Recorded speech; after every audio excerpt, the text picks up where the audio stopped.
Professor. At the moment, my screen's not showing Professor Ludlam. No. I am here. Ah, there you are. Thank you. We can now see you. So you could hear us, but you couldn't see us. Yeah. Well, you can see us now. I can see you and I hear you. It sounds a little distorted, but I think I can manage. Right. I think I got a quick flash of your legal representative on must be his camera. I assume it's your legal representative. Yes. But again, just so that those who may have joined us today for the first time, you are in a room in Edinburgh on your own, I understand, when your solicitor and your counsel are close by in another room. Is that right? That's correct. That's and correct, we are the same as I've described to you earlier, but let me tell others too what the position is in Fleetbank House. I'm sitting at my desk looking across at four members of the legal team and at Shumik, whose job it is to make sure you get the right document at the right time. And there are three other members of the inquiry staff currently in the room.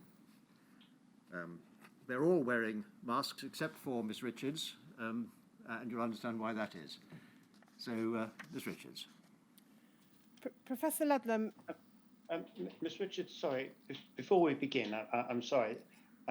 Could I seek the inquiry's view?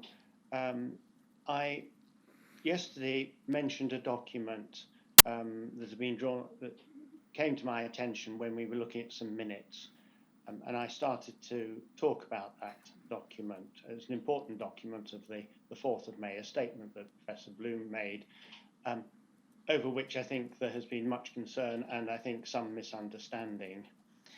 And as I was indicating, I have done some research, and some of what I found was quite by chance, that I think is important for the inquiry to learn about.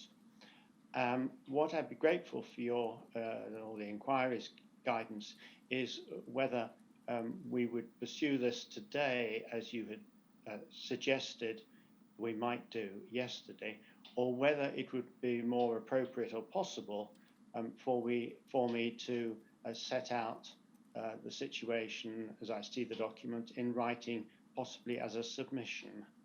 Well, before I seek the Chair's view on that, Professor, can I ascertain precisely what it is you're talking about? Do I understand from the evidence you gave yesterday that you're talking about your views on the Cardiff AIDS case? The Cardiff AIDS case, the statement that was sent out by the Haemophilia Society on the 4th of May 1983, and the associated CDR report from CDSC, I think dated the 6th of May. It's slightly complicated, or rather there's a chronology, the detail of which is quite important. And I just wonder whether it might be more appropriate for me, if this is permissible, to send in a written statement about it. But Professor, I think it may depend upon whether what you're giving is evidence or submission, because you are here as a witness of fact before the inquiry. And so the inquiry is interested in what you can tell it from your own first-hand knowledge, rather than making submissions on materials relevant to others. Again, so that perhaps the Chair can form a view, correct me if I'm wrong, is the essential thesis that you seek to advance that the Cardiff case should not have been identified as an AIDS case? I would be suggesting that Professor Bloom wondered whether the Cardiff case should be classified as AIDS. He was uncertain. I think it was a difficult diagnosis to make in a patient who may be the first one in the UK to have this diagnosis. It was made on a single clinical observation, if I can put it that way. But he gave details to Dr. Galbraith at CDSC, and it was Dr. Galbraith who made the decision and then published it. Have you seen what you say is a letter from Professor Bloom to Dr. Galbraith? No, I haven't. I have surmised. I don't have that. It would be very useful, I agree, to have that. But do you know anything about the actual clinical condition of the Cardiff patient? Not beyond what is in the CDR report. Do you have have you ever had sight of the Cardiff patient's medical records? No. Have you seen Professor Bloom's completed surveillance form for the Cardiff patient, which he submitted to Dr. Krask? No. So I can tell you that the inquiry has all those materials, and it may be of some assistance that rather than inviting Professor Ludlam to do what I think might be comment rather than evidence, that your team produce a note in the new year with disclosure of relevant materials, setting out the chronology, setting out exactly what happened to the poor unfortunate Cardiff case. We know who it is, we know what's happened to him, we have his records, we have Dr. Bloom's own accounts. Be further assisted by knowing, first of all, what Professor, your view is as to the single clinical observation. The diagnosis of Candida esophagitis. So that was so far as you know, is the only symptom upon which the diagnosis is based? As far as I recall from the statement in the CDR report, yes. But you haven't seen the patient record? No. So this is an assumption on your part? An assumption of... That is what the diagnosis was based on? Yes.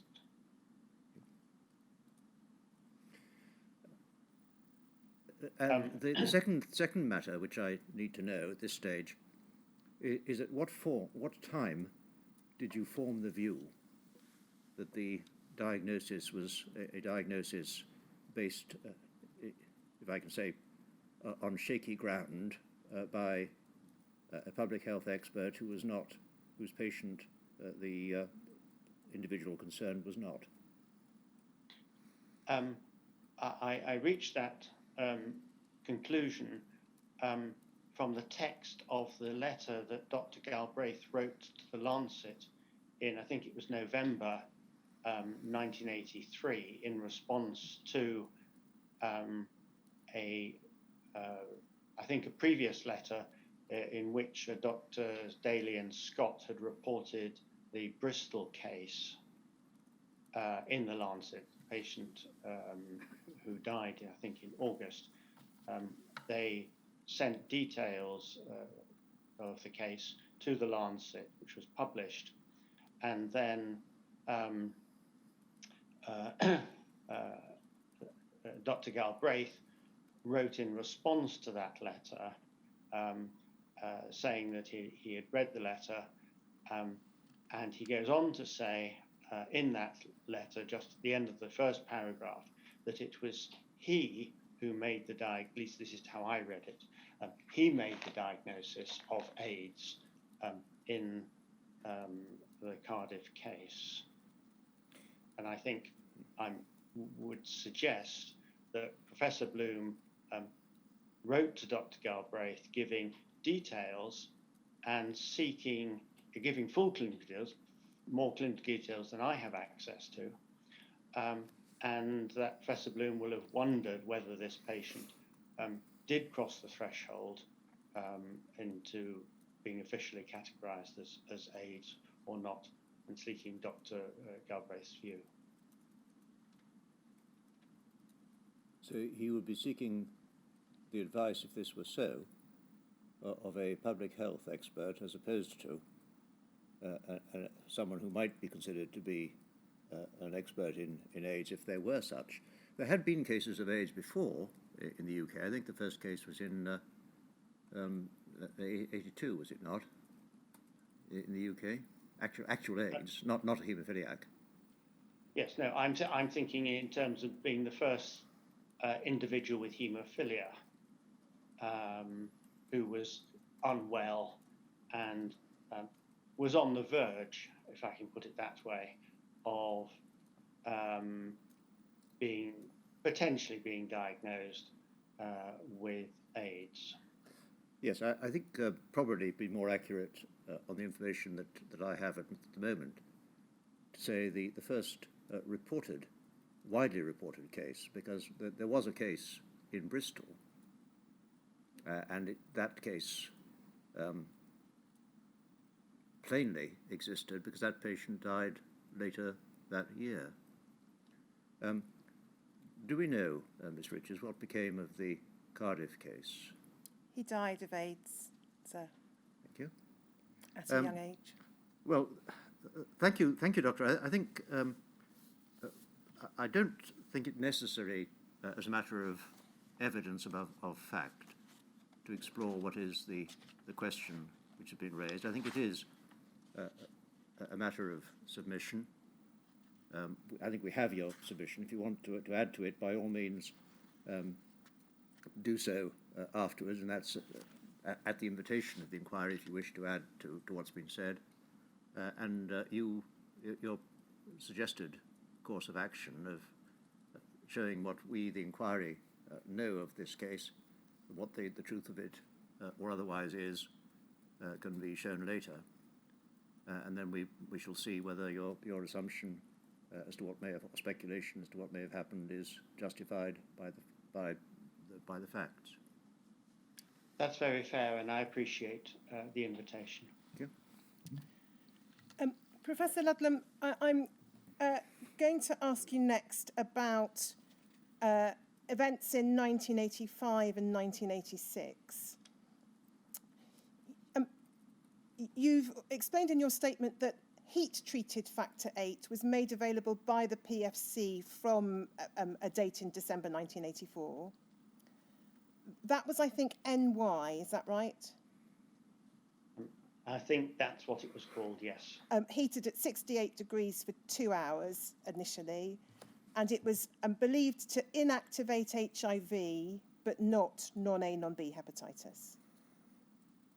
We had no evidence that it would inactivate non-A, non-B hepatitis.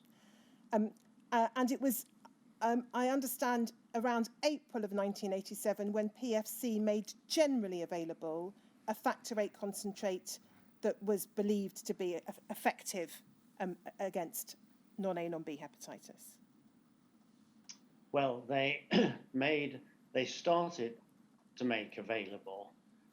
You would need to inquire of people at PFC or in England. I believe they started to make a small amount that was available, but there was no indication at that stage as to whether or not it would be have a reduced capacity to transmit non-A, non-B. So the PFC product supplied from December 1984, the heat-treated product that was generally available to you from PFC might still transmit non-A, non-B hepatitis. Would you agree, therefore, there was a continuing need for particular care to be taken as regards patients who were untreated or minimally treated, and so wouldn't hitherto have been exposed to non-A, non-B hepatitis? That was yes, there was a continuing. The situation had not changed in relation to the risk of non-A, non-B hepatitis. Would you agree that there was a need for a system to be put in place at the Royal Infirmary and indeed in other hospitals to ensure that such patients who would be perhaps conventionally or most commonly mild haemophiliacs, previously untreated or minimally treated, that they didn't receive NY, if I've got the terminology right, the PFC product, unless absolutely necessary?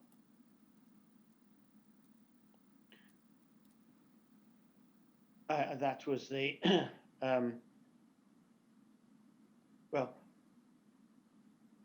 a patient with mild haemophilia or a child with haemophilia who had a significant bleed or a serious bleed might still require treatment with clotting factor concentrate. Perhaps I could say that at this time, excuse me,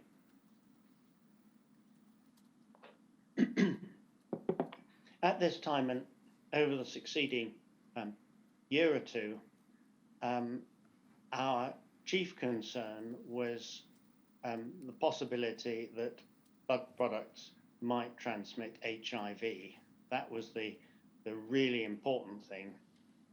We were very keen indeed to try and avoid HIV transmission because of the consequences of it.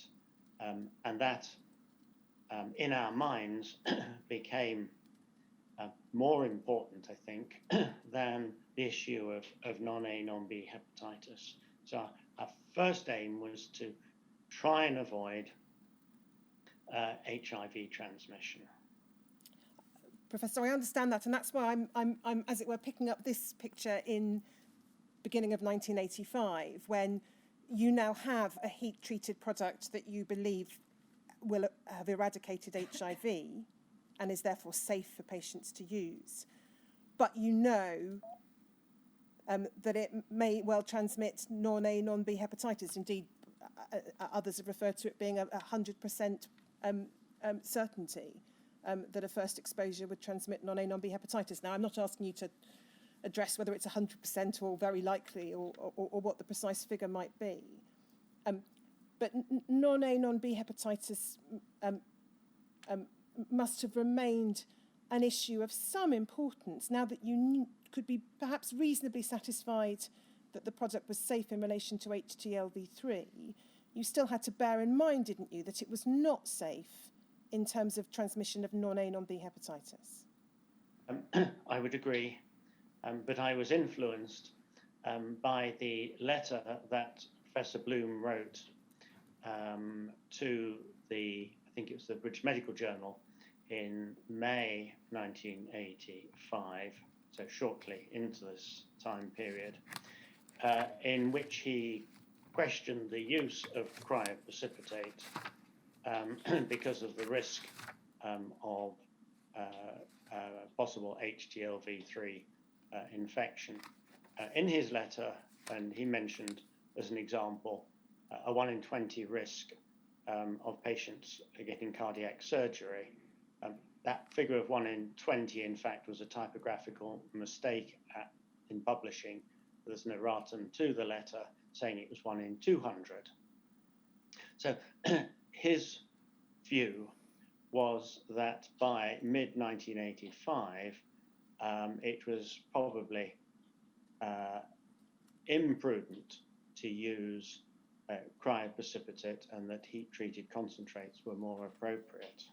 So it was a change in view from December 84, and I think this reflects the evolving situation, which many of us found difficult to manage. And just to go back to my original question, the question was, would you agree there was a need for there to be a system to ensure that the mildly treated, previously untreated patient didn't receive NY unless absolutely necessary? So I didn't put it to you that they should never receive it under any circumstances whatsoever, but unless absolutely necessary. Would you agree with that? If there was a new patient, I would assess them and considering their situation, if they had haemophilia, how they should be treated. And would you agree that that system would need to build into it an assurance that such patients, if they did present, and mild patients may, for example, be more likely to present unexpectedly than a severe patient coming for a regular appointment, that if they did present, they were told in advance of their treatment what the options were and what the risks and benefits of the various options were, which would include any assessment about cryoprecipitate and would include an assessment that explaining to them that non-A, non-B hepatitis is something that would be probably transmitted, if not certainly transmitted, from the concentrate, so that the patient could take an informed decision, for example, as to whether they wanted treatment at all. I entirely agree that we would have explained, or I would have explained, probably in even greater detail around this time about the risks, because they were changing and there were uncertainties. So I would have explained in great detail, and I'd have discussed the various options with the patient, assuming the patient was in a fit state to do so, or discuss with their partner or relative, whoever came with them to hospital. No, I agree. It would be very important to think through the issues with the patient. And bearing in mind that not every patient who presents at the hospital isn't necessarily going to be seen by you, what systems were there in place at the Royal Infirmary to achieve these objectives? There was a consultant on call at all time, and such patients would be referred to the consultant. And even when I wasn't officially on call, I was not infrequently rung up because it was my particular area of expertise. But my colleague, Dr. Parker, was well aware of the issues that we were considering at that time. So he would have been, if I hadn't been available, he would have been consulted, and I think would have responded in a similar way to how I've just described. Were there any written policies or protocols or guidance to ensure that treatment wasn't given to such a patient without that process having been undertaken or without the consultant having been contacted? I don't recall written guidance or protocol because it wasn't common policy, if I can put it that way, at that time. And for most patients who came up with bleeds, it was very clear what their treatment should be from their case notes, and the blood bank had a list of patients with what their usual treatment was against their name. So there was easy access to find out what patients were usually treated with, and that became particularly easy when I managed to get the consulting room, the Haemophilia Centre room in Ward 23, divided into two with a small consulting room that I could keep the patient records in so that they were there when the patient came up, which they weren't previously. And Professor, I understand that where you've got a patient who is regularly treated, there may be information available on the records that enables judgments to be made perhaps more readily. But I'm really thinking here about the position of patients who were infrequently treated or were previously untreated. If there were no written processes or guidance or policies, was there an unwritten but nonetheless explicit understanding or instruction as to how such cases should be dealt with? Yes, they should be referred to the consultant, and of course there would be patients who would present without us having seen the patients before as new patients with possible diagnoses of bleeding disorders. So those would certainly be considered by a consultant. Now, you know, and the inquiry knows that there was a case of a mild haemophiliac in 1986 who presented at the Royal Infirmary, was treated with the PFC heat-treated concentrate and was infected with non-A, non-B hepatitis. I'm not going to ask you about the as it were, the detailed clinical decision-making in that individual's case, not least because you have responded, I think, to their statement recently, and that's not your response is not a response that is yet available more broadly. But I do want to look at a couple of documents in which you set out certain views or thoughts. They're in relation to the particular patient, I think, and I want to see whether we can explore more generally what your thinking was and what the may or may not have been a way of avoiding such situations. So if we go, please, to PRSE 303845, please.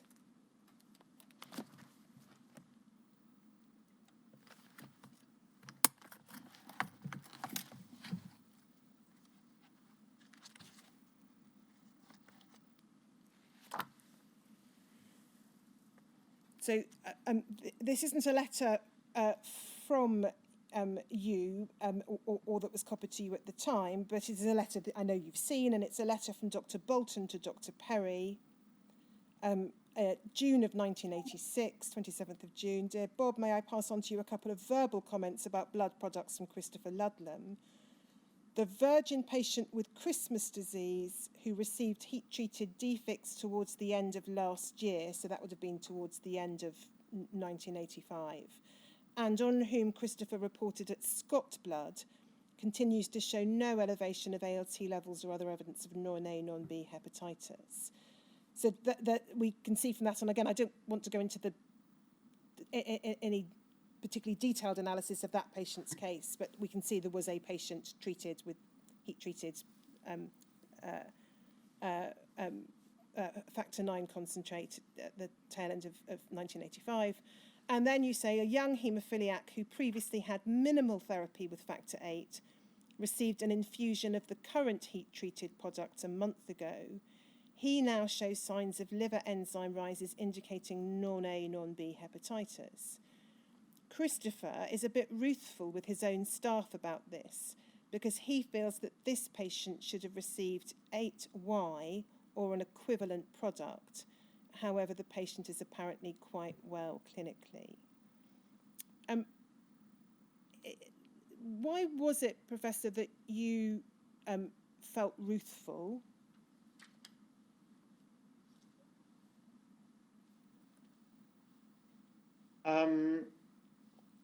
Because I had not been informed about the patient and that he had developed hepatitis. And I was upset about that.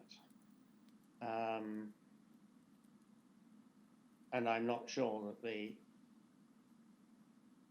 I'm not sure what well, I know what the options were, and I was disappointed, to put it mildly, that I had not been informed when he came in, and I could have come and seen him myself and assessed the situation and been involved with helping to make the decision about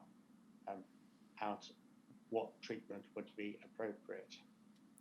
And please correct me if I'm wrong, I think I'm right in understanding that you had been sufficiently concerned to institute some form of internal inquiry as to how this had come about. That's correct. I was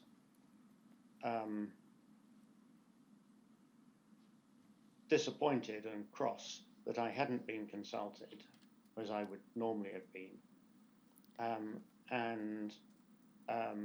Because the two members of staff who were on call that night were not immediately available the following day, I wrote to them and asked for an explanation as to what had happened the previous night. Now, this letter goes on, as well as expressing your ruthfulness, says that the reason, or a reason, as expressed by you to Dr. Bolton, is a sense that this was a patient who should have received 8Y. And I just want to ask you a bit about that. 8Y is the product that had been developed by BPL at Elstree. Yes. We may look at in a moment at the detail of it a little, but 8Y was heat treated differently, higher and longer than the PFC product, and there was some evidence that you at least knew about by the middle of 1986 that it was showing itself to be effective against non-A, non-B hepatitis. Is that correct? Yes, I could expand upon that, but yes, what you said I think is correct. I just want to ask you a little more about how you would have potentially been able to keep informed about the BPL's progress with 8Y. Is it fair to say that certainly by early 1986, but probably even in the course of 1985, because of the disastrous events of 1984, safety of blood products would have been a paramount consideration for you and for all those involved in providing treatment to patients with bleeding disorders? Yes. So you would have been eager to keep abreast of developments about safety of products and new products? I would try, yes. And what were the mechanisms that were available to you to get information about products? In relation to PFC, presumably very easy, you have regular meetings, Dr. McClellan's down the corridor. In terms of products being developed in BPL, what kind of forums would there be for you to receive updates about their progress? From BPL, let me say that there was a lot of doubt about whether the BPL product would be safe from the point of view of non-A, non-B hepatitis from heating at 80 degrees for 72 hours because of the failure of some commercial products to be rendered free of the virus by dry heating and even wet heating, and that was information published in 1985. So I'm having difficulty speaking to you with this letter up. Can I? Oh yes, we can take that down now, Shamik. Thank you. It's easier if I can see you. Yes. There. Thank you. That there was a lot of skepticism about the potential safety of the 80 degree 72-hour material, and that skepticism even extended as far as 1988, 2 years later, and I can point you to references to that. So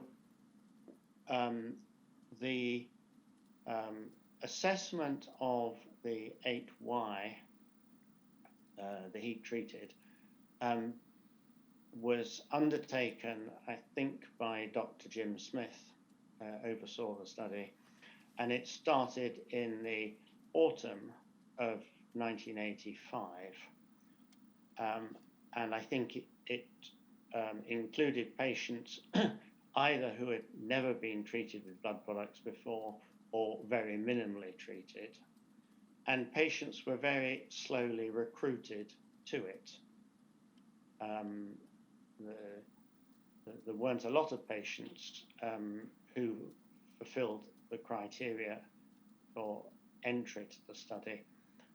They had to be followed up at fortnightly intervals for blood samples for 3 or 4 months, and then monthly thereafter for another couple of months.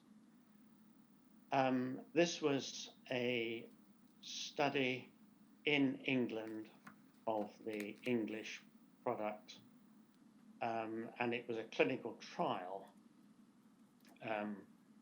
and I assumed therefore that ethical approval would be needed.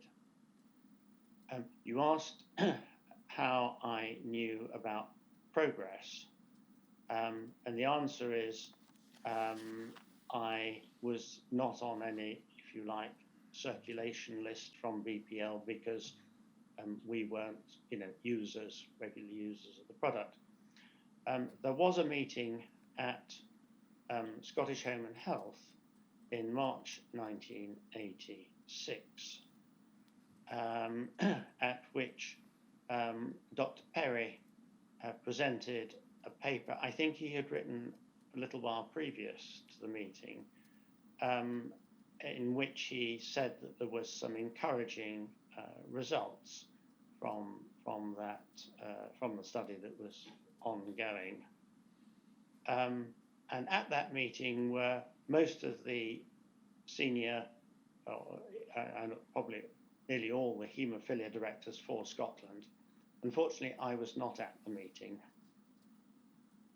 so I wouldn't have received that document, nor heard the discussion. But there's nothing in the minutes to suggest that the other haemophilia directors, including Dr. Forbes, who at that time was chairman of UKHCDO, so he was well informed about what was going on throughout the kingdom.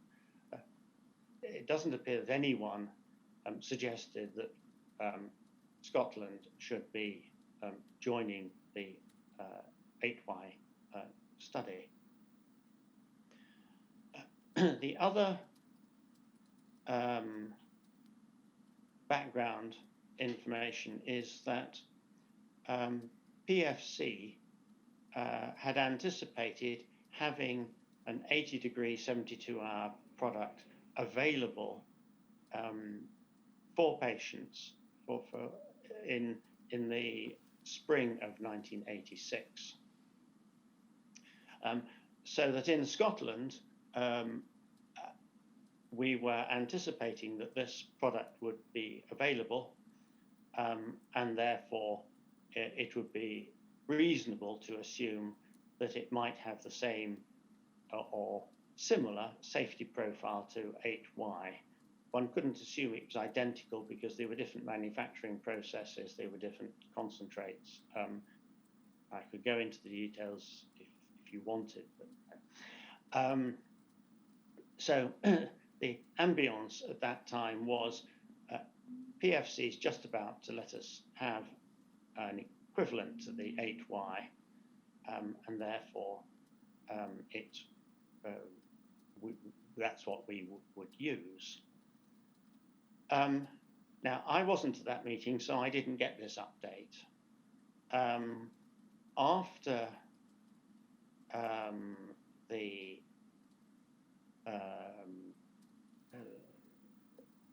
start of the incident you refer to of the patient being treated, I think I had a conversation, probably a corridor conversation with Brian McClelland, and he said, "Oh, had I heard about the preliminary encouraging results of the 8Y study?" I said I hadn't. So he said, well, he had been at a meeting recently at which these had been spoken about.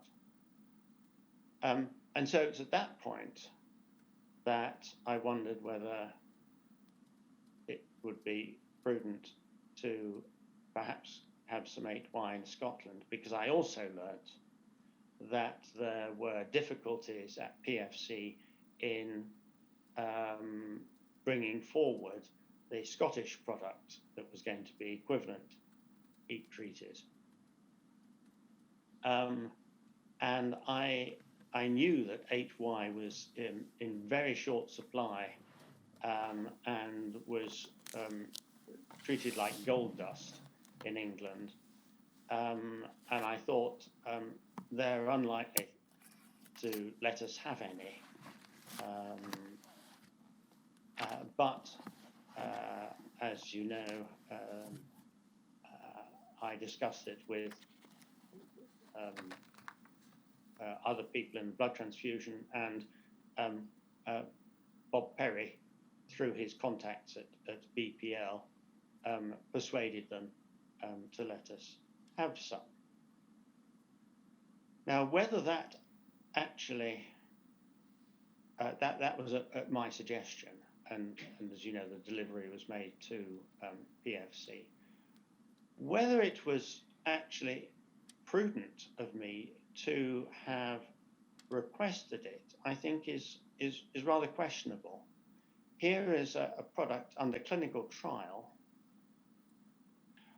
The first few patients appear to have been, if I can put it this way, successfully treated. And I was jumping to the conclusion that maybe this was a good medicine.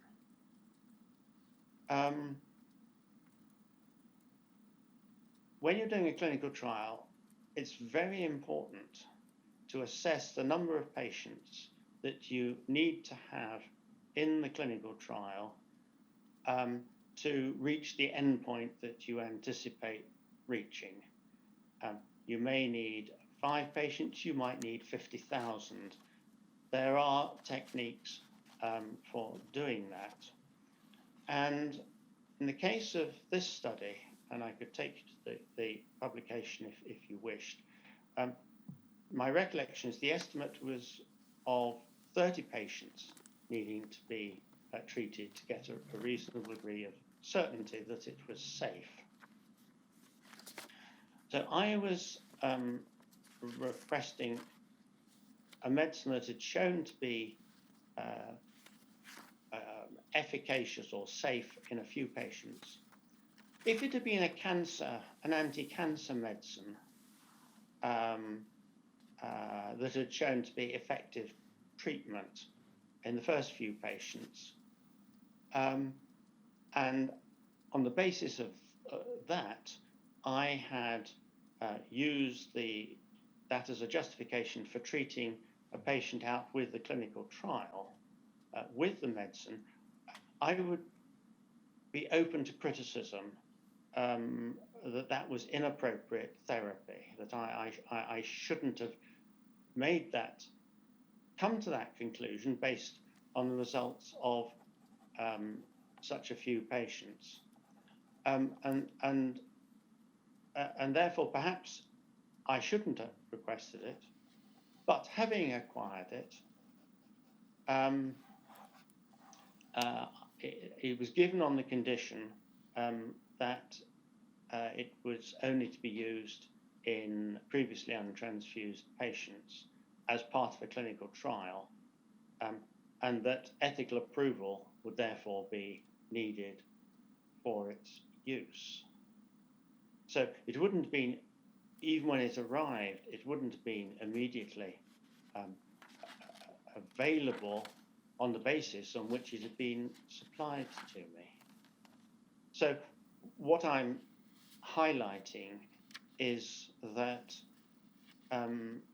maybe it was inappropriate of me to have, if I can put it this way, jumped the gun and requested the 8Y. Can I take you back, Professor? I know this is a matter that was gone into in some detail in the Penrose inquiry, and so rather than go to a lot of underlying documents, it may be that I can summarise some of the key chronological events and then just go to 1 or 2 documents. you were asked at the Penrose inquiry about an initial report of encouraging signs made in July of 1985, and there was evidence, I think, of an information sheet that was sent to haemophilia directors in England and Wales, not Scotland, and I understand your evidence to be that you weren't aware of that development. That's correct. If we then come forward to December of 1985, there was a meeting at which you were not present, but Dr. McClelland was. I'm happy to take you to the Penrose evidence if it would help, but I'm just going to read out what was explored with you in Penrose, and we can look at the content if you need to. At that meeting, Dr. Ritzer reported upon further trials carried out with heat-treated factor VIII, which he'd now been using for approximately 9 months. He confirmed that none of his patients, including children, had become clinically ill, and therefore the immediate signs were encouraging. You were asked at the Penrose inquiry whether Dr. McClelland had reported that back to you. And I understand your evidence to have been that he did not. Is that correct? Can I just confirm this was December 1985? Yes. That's correct. What is in the Penrose report. Do you consider that Dr. McClelland should have been sharing that information with not just you, but other Scottish Haemophilia Centre directors, so that you could potentially consider whether you wanted to make, as it were, an advance request for a small amount to be held in stock? No, I don't think so. This was very preliminary evidence. Medicine is full of well-intentioned people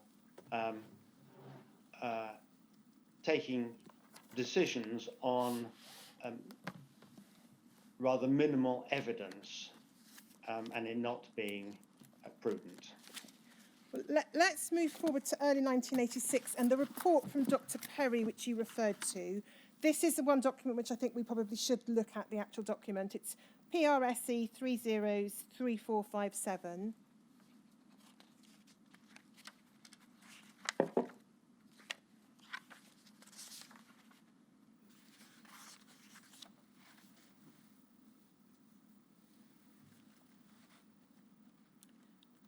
We can see it's entitled PFC Report for SHS Haemophilia / SNBTS Directors Meeting, March 1986. And then if we go to the 4th page, please, Shomek.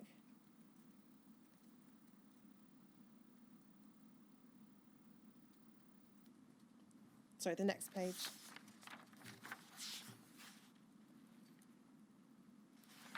In fact, the next one, my apologies. It's the 6th page. I just want to look at the date of the report. So we can see it's authored by Dr. Perry, 10th of January 1986. And then if we go back to the 4th page, please, Shomek.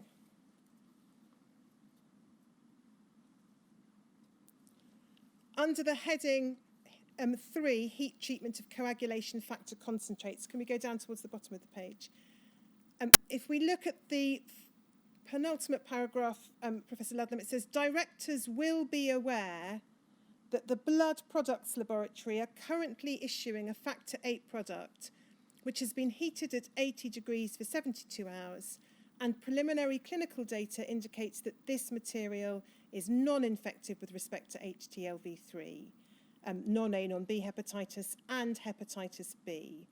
And then it refers to the position in relation to PFC, unlikely that the current PFC product could be successfully treated under these conditions, and reference to a development programme underway at PFC. So Dr. Perry is reporting, and his terminology suggests he anticipates that those to whom he is addressing this report will already know that the preliminary clinical data indicates the material's non-infective with respect to HTLV3. I understand... and NA. Sorry, and NAMB, which is the point of the question. B, my apologies. It's NAMB that you're concerned with. It is, yes. I understand that you did not attend, you sent your apologies for the meeting in March for which this report was prepared. We can go to the meeting minutes if we need to, but you weren't there. You had yourself, I think, provided a report for that meeting on a separate issue. Presumably these reports are produced in advance. We see this is dated the 10th of January 1986, and sent in advance to those who are invited to the meeting, precisely so that they can read it. Is it not likely that you would have received this report?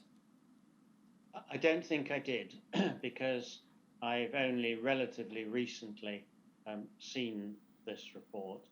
I think that copies will have been brought to the meeting. And is this the case then that nobody after the meeting until what you've described as the corridor conversation with Dr. McClelland in June or thereabouts, nobody brought to your attention this information? No, I knew the study was underway, and I knew that it seemed to be going satisfactorily, but I didn't know any of the details. Do you think that you should have known? Either you should have taken proactive steps to inquire, or a system should have existed to ensure that you, as one of the leading haemophilia clinicians in Scotland, were kept up to date with this information?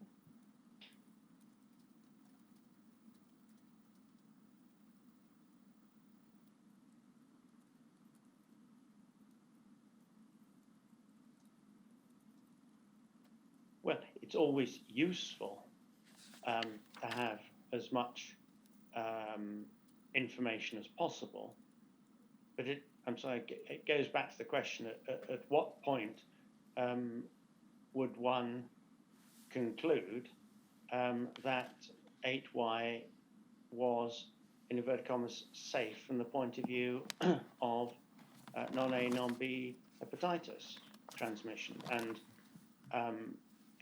I go back to my parallel analogy with an anti-cancer drug.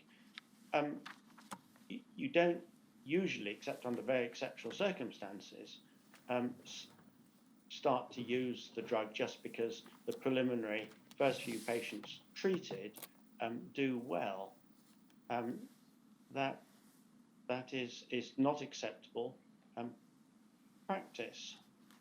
I'm not sure that it quite applies in this instance, but there is also the situation that if you're doing a clinical trial and you are aware of the results as they come in, that there is the possibility of that influencing the outcome of the study, and therefore the threshold for clinical significance has to be raised, and therefore you may have to treat actually more patients. But as I say, for 8Y to be considered reasonably safe from transmission of HTLV3, non-A, non-B hepatitis, the statistics were it needed about 30 patients. And by this stage, a handful, I'm not sure how many the handful is, it might be 4, 5, 6, 7, had been treated. Can we look at PRSC 30/2000, please?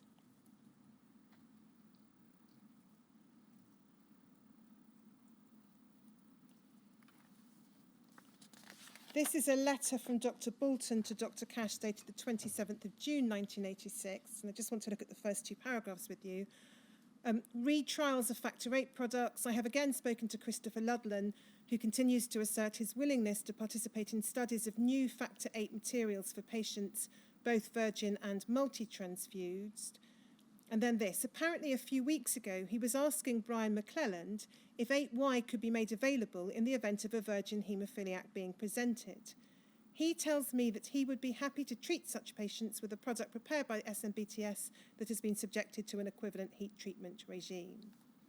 So we don't know the precise date of your conversation, but I don't think you dispute, your earlier evidence referred to it, that you asked Brian McClelland if he could get hold of some 8Y for you. And that conversation must have taken place at least a little while before the letter of the 27th of June 1986. Probably, yes. You didn't have any further information, did you, other than the corridor conversation with Dr. McClelland? And yet you were, at that point, willing to ask for some and indeed subsequently use it. I'm sorry, can you keep the... Oh, here it is.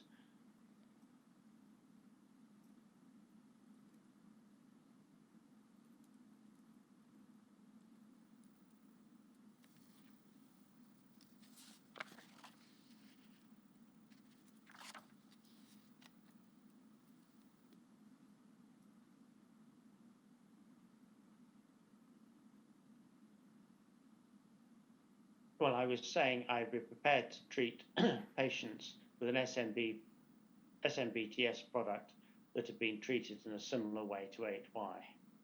Well, two things. You're absolutely saying that in the second sentence of the second paragraph, Professor, but you're also saying, or reported as saying, and I hadn't understood your evidence to say this is incorrect, that you had positively asked for some 8Y, or inquiries to be made at least to see some 8Y, that the BPL product could be made available. And that's exactly what happened, isn't it? There was, I'm not going to go, there's a long chain of letters to and fro, and Mr. Pettit at BPL provides some within a fairly short space of time after having been asked by Dr. Perry or whoever precisely it was. So what had changed to, other than your corridor conversation with Dr. McClelland, to make you willing to use 8Y? Could this letter now be taken down so yes, I of course. Can? Thank you. And the other one as well. Thank you. Thanks very much. I don't think anything had changed. I was trying to do the best I could in a difficult situation, and I'm not sure that it was actually appropriate for me to seek HY on the basis of its preliminary results. It would be appropriate for me to offer to put patients into the 8Y PUP study, which is what was being envisaged, for which I would require ethical approval. I assume, I can't recall at this date, that I will have applied to our ethics committee for approval to use the 8Y. And that would have, and this was, by this stage it was August, I think, 86. I don't know when I'd have got ethical approval for its use. I think I'm right in thinking not only did you receive some supplies, I think less than you had asked to be obtained, but some supplies from Mr. Pettit at BPL of 8Y. But at some point you also obtained an amount of 8Y from Newcastle Haemophilia Centre. Yes, that was because I had a patient later on in the year who was reacting badly to the Scottish PFC product. And so I was left with a difficulty. Should I treat him, or offer him treatment with a commercial product, or would it be possible to treat him with 8Y? So I had some 8Y available, and I treated him with it. That was a rather modest supply, as you know, there were, I think, just 50 bottles. And when that ran out, I managed to acquire some more from Newcastle, from a request to the director in Newcastle, presumably for continuing to treat this patient. Was the trigger for your request that somebody contact BPL and see if they can get some supplies of 8Y, was the trigger what had happened in May 1986 and the infection with non-A, non-B of the mild haemophiliac who had been treated with NY? I think so, yes. And is it fair to say that although, of course, as you point out, 8Y was still being studied, if one was comparing NY against 8Y, you're comparing a product thought to be almost certain to transmit non-A, non-B hepatitis against a product where, leaving aside the question of when you became aware of this, Professor, the information that was available suggested it was less likely to transmit non-A, non-B hepatitis. Well, there were other products potentially available. There were heat-treated commercial products, one of which had been reported in the Lancet by Peter Kernoff previous year as having actually quite a good track record for not transmitting non-A, non-B hepatitis. And I think it illustrates, if I could say, just the hazards of studying a few patients and drawing conclusions. My recollection is that Dr. Kernoff and colleagues reported on a virally inactivated concentrate in about July 1985 in a letter to the Lancet, in which about 20 or 30 patients were treated with either 8 or 9 batches of concentrate virally inactivated by a new technique. And the recipients of 8 of the batches did not develop any hepatitis, but 4 recipients of 1 batch did develop hepatitis. And so this just goes to show that although the preliminary results may look optimistic, one can't draw conclusions from small numbers of patients. So one option might have been for me to have tried to acquire some of that concentrate for treating patients. As is now well established, I was keen to avoid commercial concentrates, but the most important issue was patient safety. And if I move forward to 10 years, we were suggesting that patients shouldn't be treated with UK blood products at all because of a risk that had arisen. So it's a continually evolving situation of incomplete data and inconclusive data to some extent, certainly inadequate data, that one has to make decisions. Professor, I understand that the data was incomplete in relation to 8Y and potentially in relation to the commercial heat-treated product that you're referring to. But in one sense, the data was not incomplete in relation to NY. You knew, didn't you, that it was not, the heat treatment did not prevent the transmission of non-A, non-B hepatitis. So you had, on the one hand, certainty against the possible, or near certainty against the possibilities of one or more product that would reduce the risk, or might reduce the risk of transmission of non-A, non-B hepatitis. Did you actually consider at the time getting some small supplies, either of a commercial product or of 8Y, at any point earlier than the dates we've been looking at, in case of the mild haemophiliac presenting?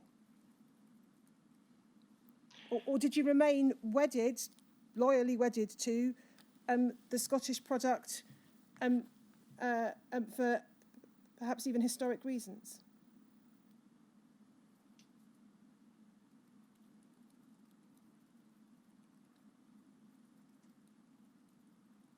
The situation around this time was very difficult. And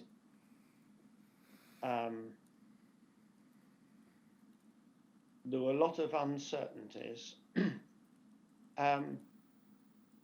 I was committed to Scottish products, but not at patient safety, if I can put it that way. But it's a question of at what point one should act. And you've had my view.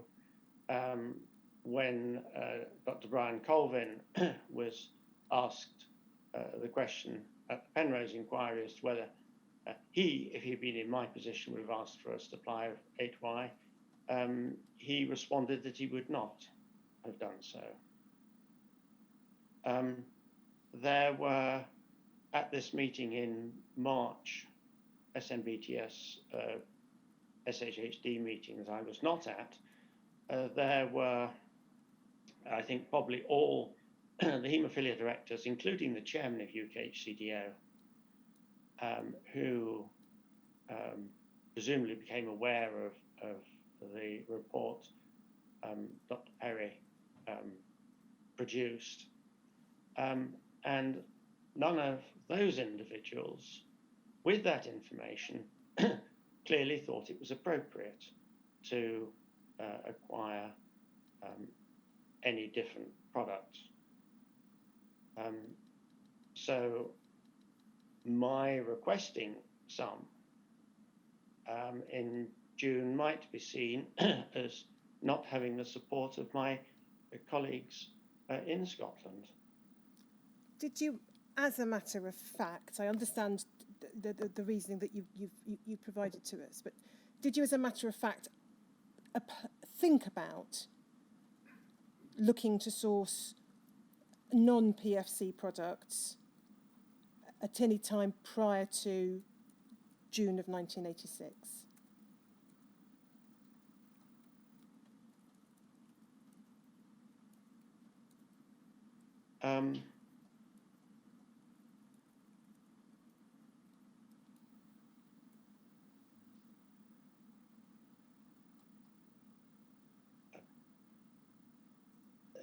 The slight distortion on this line was your question, had I ever sought PFC products previously? No. Did you, I'll repeat it more clearly, did you, as a matter of fact, at any point prior to June 1986, apply your mind to and consider the possibility of obtaining some supplies of non-PFC concentrates?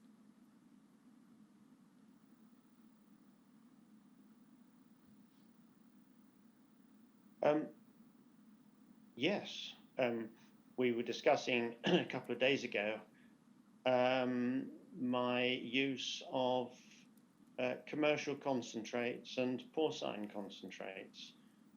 So I was aware of obviously some of the commercial products that were available, and I had purchased some for very special indications occasionally over the previous 5 years. What about in the period 1985 and the first half of 1986? Did you ever consciously think about getting heat-treated concentrates from a source other than PFC? I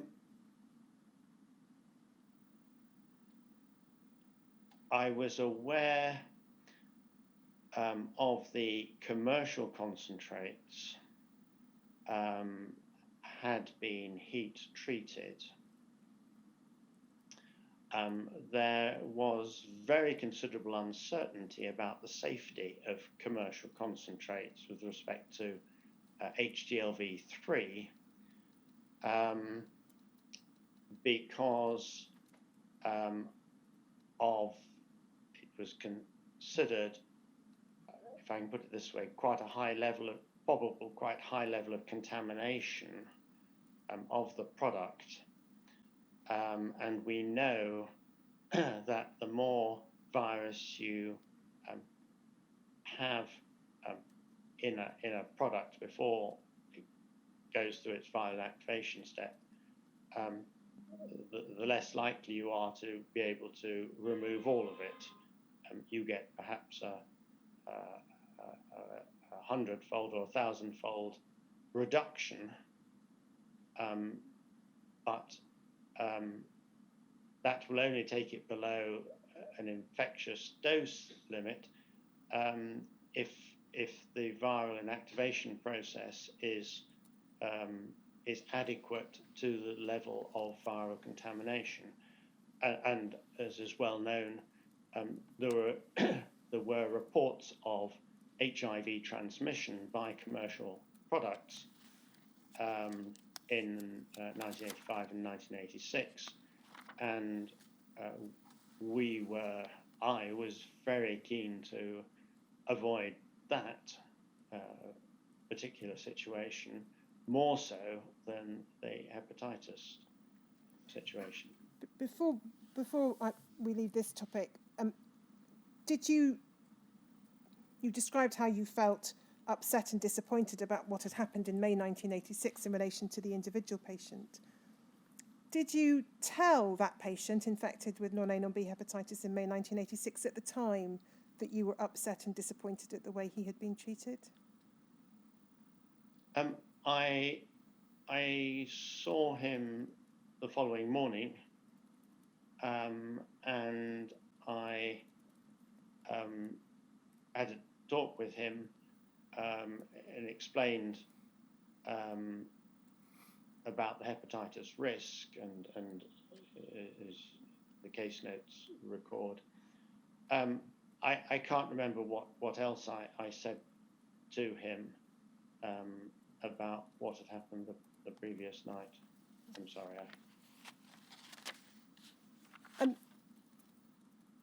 I'm going to move on to another topic, so I don't think it'll take very long. I think there is just something I want to raise. I wonder if you can help my understanding, Professor, because there's something which is perplexing me a little about this last exchange between Council and yourself. The clinical trial that you've described in principle, we may be familiar with in particular in recent times because of COVID and the clinical trials for a vaccine. And the process there is that nothing is distributed generally until the trial is successfully shown that the product works and is sufficiently safe. So most clinical trials, I think, are like that, aren't they? That you have a product which is not put on the market, as it were, or distributed generally, unless and until clinical trials have demonstrated efficacy and safety. That's my understanding, yes. The process with 8Y was, as I understand it, this, that it was all BPL product that was made, F8, factor 8, from September 1985, was 8Y. It was in general distribution. No other product was distributed, as I understand it, after the start of October 1985. So all the product manufactured in Elstree was heat treated, and it was 8Y. So the clinical trials were rather different because they weren't prior to the introduction of a product. They were after it had come into use, really to see if it was going to be effective against non-A, non-B hepatitis. Am I right? I think that is correct, yes. So there was a product freely being distributed, literally freely, in most parts of England and Wales, which had the prospect of eliminating non-A, non-B. As I understand it, any person responsible in Scotland for purchasing, or obtaining, I should say, supplies of factor concentrate could have purchased commercial factor concentrate. We know that, not least because you told us yesterday about the York Hill experience, where Dr. Willoughby had done nothing much else than bought in commercial concentrate when he was using that there. And you yourself, as you told us, and been quite open about it, you did buy some commercial concentrate. Not much, but you had some. So if the commercial concentrate was licensed for distribution, and if the factor VIII was permitted to be distributed, would there have been any problem, apart from that of obtaining supply, because it was in short supply, but any other problem in getting it and using it? It didn't have to be supplied to you on the basis of your performing a clinical trial, did it? Yes, that was the basis on which they agreed to make it available. Well, now, what I want to understand is why. It may be really that what I'm trespassing on here is Scottish territory as opposed to English and Welsh territory. Because one of the matters which this inquiry will have to look at is the relationship between PFC in Scotland and the Scottish products and PFL in Elstree in England, in Oxford, and BPL at Elstree. And the different producers producing product for the UK. Is it the case that there was, as it were, a demarcation which followed the border, that if it was NHS product, it had to be 8Y in England, and the Scottish product in Scotland? It was pretty much like that.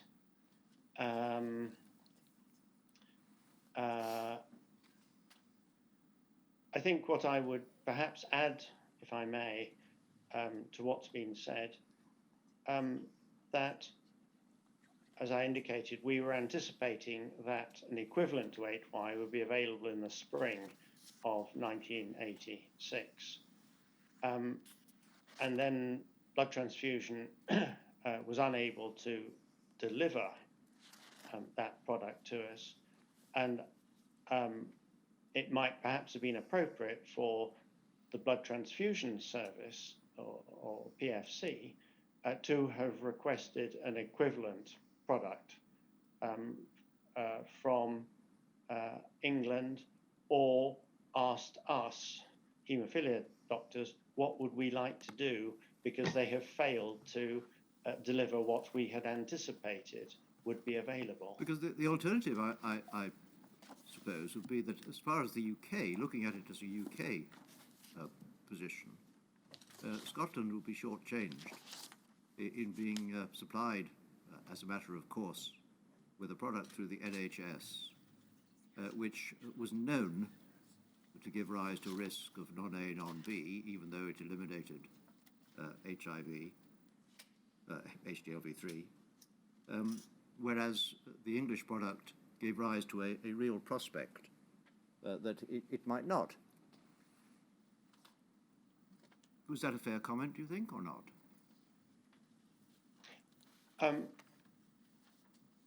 I think not in that it was a fair prospect of. I think, if I may say, I think that's being too optimistic about how I and other people were viewing the HY. And as I've said, there was a lot of international skepticism about the efficacy of dry heat treatment. And when I say dry heat treatment, that's in the final vial. Now, there are reasons for advantages doing the final vial, but the viral kill is highly dependent on the water content of the final freeze-dried material, is my recollection. And I recall it needed to be about 1% with a small tolerance on either side, because you'll appreciate that if there was competition between killing the virus and denaturing the factor VIII protein that you want to treat the patient with. So if you give too much heat, if I can put it that way, you may denature the protein. Patients develop potentially antibodies to it, and then you can't treat them with anything. Yeah, I follow that. But given that 8Y was the only NHS product being supplied after October 1985, there were then some months of experience where clinicians in England and Wales would have been giving their patients probably a mixture for the adult of commercial product and NHS product, because there wasn't enough, as I understand it, BPL product to cover everyone, nowhere near it. But there would have been, if they'd been following the protocols, quite a number of patients, new patients, young patients, who would have received, in preference, the NHS concentrate, which would have had the advantage, would it not, of having been manufactured from a donor base in which the chance of hepatitis infection was going to be rather less, as it must have seemed, than the chance of those who were being paid for donating their blood in the States. Am I right or not?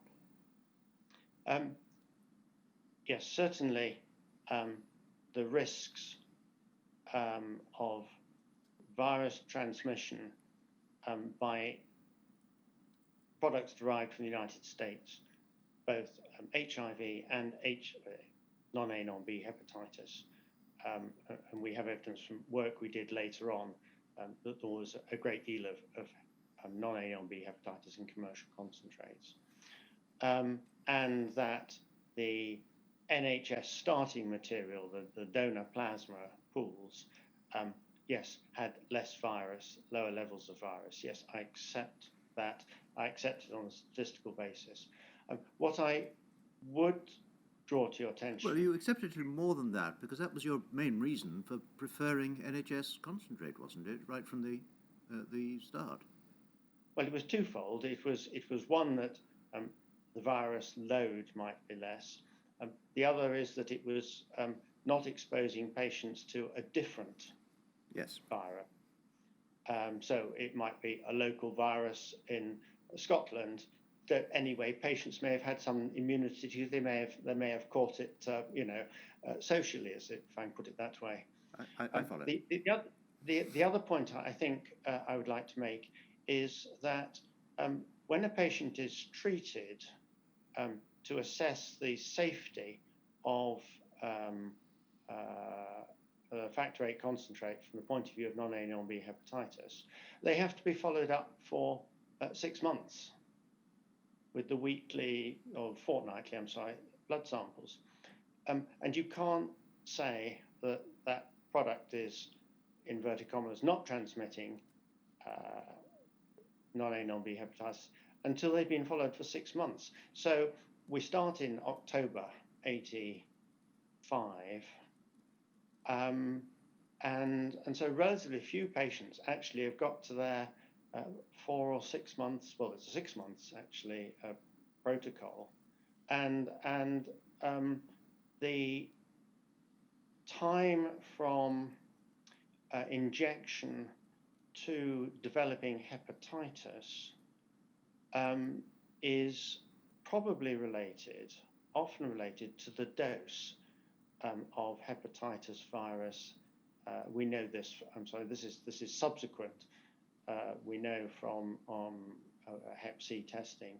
Well, it's really the knowledge that you might have had at the time, and at the time, were you aware of any report, however anecdotal, that there had been an infection of non-A, non-B, consequent upon somebody receiving nothing but 8Y? No, but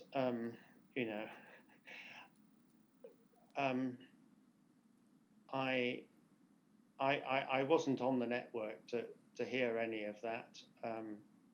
That would have been information that would have been reported to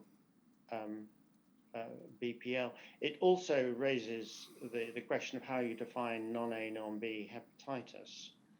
And in the ISTH recommendations, it was an elevated ALT on 2 consecutive occasions a fortnight apart, because the ALT, the alanine aminotransferase, that's a marker of liver disease, can be raised for all sorts of other reasons: acute infection, little alcohol excess, all sorts of things can, exercise can raise the ALT. So there are lots of reasons why the ALT can be raised, and that's why there has to be a definition of hepatitis, which, in the absence of Hep C testing, was the best that could be devised in the mid-1980s. Yes, I think also the diagnosis of exclusion, excluding B, excluding A, both of which you could test for, except you couldn't, obviously you couldn't test for non-A, non-B. That was the whole problem. But, so, would there not have been, do you think, the likelihood of any clinician whose experience was in using just 8Y, that somebody under their care had shown symptoms, whether ALT readings 2 weeks apart, which were consistently elevated, or for that matter, one of those few cases where non-A, non-B actually produced acute symptoms, that they might have reported that? Well, I think they would have reported that, but it would have required a significant investigation to assess the patient for all the other possible causes of the rise in ALT, and that might be several weeks or potentially months work to see whether they might have other conditions. They might have cancer in their liver, or they might need to think what other drugs they might have been on, and so on. So there's a broad range of, if I can put it, medical situations that would need to be thought about. Yes. Well, that's been some help. Can you tell me anything more about your impression of how the border, as it were, worked as between Scottish products made by the NHS and English products, if I can call them that, made by the NHS?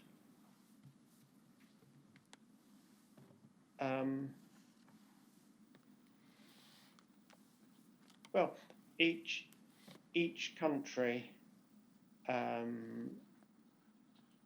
collected plasma from its population, processed it locally, and distributed it as as you've heard, in England in a slightly different way from Scotland. There was occasional need.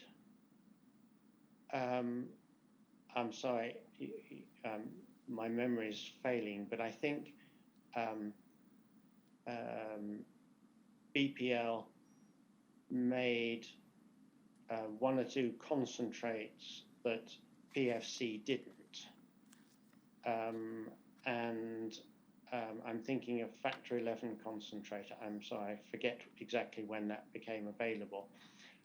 But the number of patients with factor 11 deficiency is far fewer in number, and therefore less treatment is, there's less volume need, if I can put it that way, for therapy. And it's not economic for example, PFC to make factor 11 concentrate for one or two patients in Scotland. But there, I think, are a much larger population, total number in England with factor 11 deficiency. And therefore, if we had wanted to treat one of my patients with factor 11 deficiency with concentrate, we would have acquired some, or we'd have asked BPL for some, and I think they would have let us have some.